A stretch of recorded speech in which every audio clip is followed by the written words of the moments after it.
Hello, this is Dr. Pinky Feinstein with the Divorce Journey.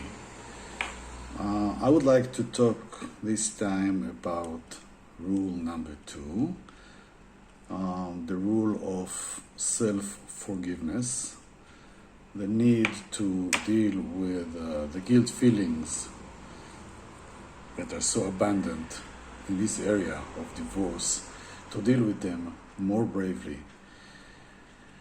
And again, to practice self-forgiveness. But before I go to rule number 2, let me remind you that the title of this project is the Divorce Journey. And my meaning with this title is that there is it takes time, a long journey, a long path, a long process for people, or let's say for part of the people who go through divorce, especially after long marriage, after we had children. And this path requires forces, tool, knowledge. It's very painful. It's a kind of death. And usually society don't give us enough knowledge, enough skills to deal with this complicated and challenging process. So I want to turn this process, that it is part of so many people, into a journey. And I believe that the word journey holds in itself some optimistic energy. Finally, one day, through the journey, after we do some good work with us, with ourselves, and we deal with the pain that comes with this breakdown of family, with the things we tear from our life, someday we reach a better destination where the divorce become a turning point. Then when looking backwards, you say, okay, it was worthwhile. This journey led me to a better place. So this is why the project exists. And for this project to succeed, we need to focus on rule number 2. Forgive ourselves more often, much more often. Divorce brings us to many places where we may feel guilty. Guilty for ourselves, guilty for our children, about things we have done wrong, things we have taken from them, and even manipulation we did intentionally and most of the time unintentionally to them. Maybe we have guilt feelings for other people. Maybe one day we regret things we said,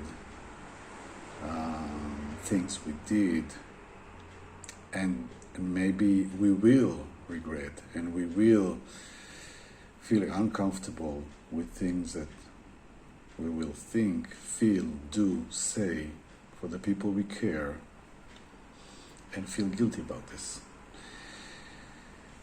And this process is really not easy.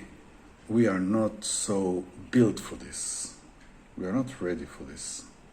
And it is very painful. It is hard. And we learn through the process. We don't come prepared for this kind of loss, for this kind of earthquake. So we make what we believe are mistakes. And we may want to correct them in future. We may want to learn our lessons. I've done so many mistakes. I remember regretting things I did with my children, things I lost because of my reactions, because of my anger, because of my lack of understanding and patience, because I couldn't contain some things that happened with them. And later I regret and I pay the price for this. And much later, when I managed to at least a little, begin forgiving myself, I could realize that I learned something important from these hard times.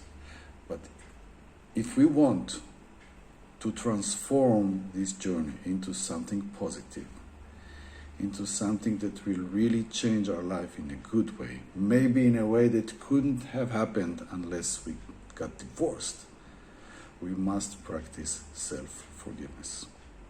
Self-forgiveness doesn't mean that we don't take responsibility. It doesn't mean we want to repeat our mistakes. It doesn't mean we agree with what we did. It just means that we forgive ourselves. And through forgiveness comes understanding and empathy and compassion and self-love and self-containment. And from this point, when these things grow in ourselves more, we are truly able to make true changes. Guilt feelings don't really help us change. It's an illusion. Guilt feelings keep us at the right same spot and just feel bad with ourselves without the ability to change, to overcome, even to take responsibility. And usually guilt feelings make us exaggerate the events, cause us to forget some things that did happen and create some monstrous image of what happened. We need self-forgiveness to counteract these guilt feelings. We are not guilty. There's no trial here. We are not guilty. We are people. We have weaknesses. We do our best. And if we want to make things better, we need forgiveness. Forgiveness will not give us permission to repeat our mistakes, but it will soften the way we treat ourselves in light of mistakes. And this softness will help us overcome the pain of our mistakes and learn the lesson until we really are able to stop previous mistakes.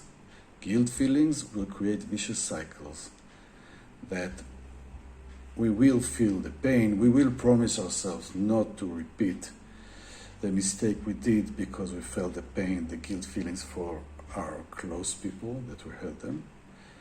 But this kind of pain, of guilt feelings,